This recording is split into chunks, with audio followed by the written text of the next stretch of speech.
Red lorry, yellow lorry, red lorry, yellow lorry. La la la la la la la la. Hello! In this video I'm going to explain the importance of using our voice when we're giving an online presentation. Now I know that sounds silly because what else would we be using if it wasn't our voice? But when we're talking face to face, we're actually giving an awful lot of non-verbal communication by the gestures that we give. But unless you've got the whole of the body in the video, you're going to miss an awful lot of those. And this is why it's also more tiring to actually watch a presentation than it is to see one in real life. We're missing some of those non-verbal cues. Online, our voice has got to do everything. It's got to do all of the work. So to start with, I don't know if you're like me, but I could be giving a presentation and not actually spoken to anyone for most of the day. So I warm up. Red lorry, yellow lorry, red lorry, yellow lorry. There's plenty of warm-up exercises on the internet you can find. And don't worry, I'm not expecting anyone to sing, particularly not me. So once you've warmed up your vocal cords and actually your face as well, bit of smiling. It's funny how a smile comes across even if you're just on audio and you haven't actually got the video. You may have heard of the term vocal variety. It's split up into many different bits.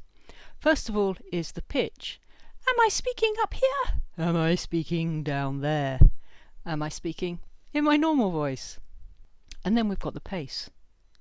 If you can start really, really slowly and build the speed of your voice and your words until you get some excitement building and building and building, it helps with the engagement.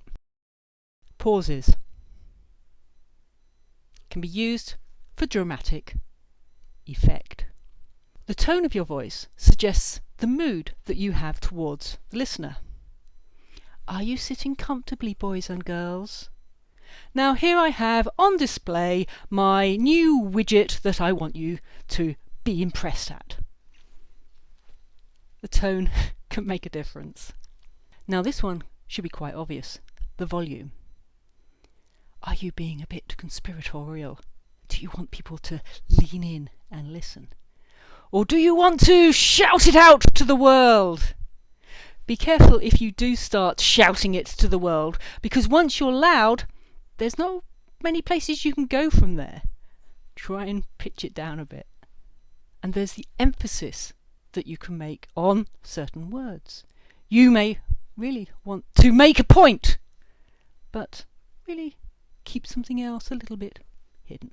And intonation, the question mark at the end of a word, that's the intonation. All these things we usually use in everyday speech anyway, but there's a great recap of them all in the BBC Bite Size for Drama GCSE. I've put a link just down below. The internet bandwidth has a big effect on the audio that we hear, whether it's yours problem with the upload or your audience's problem with the download. I'm sure we've all experienced a speaker breaking up and sounding like a Dalek. If we leave more pauses and speak slower, then it will give the audience time to catch up even if they missed a few of the syllables. So to recap, your voice does an awful lot in an online presentation.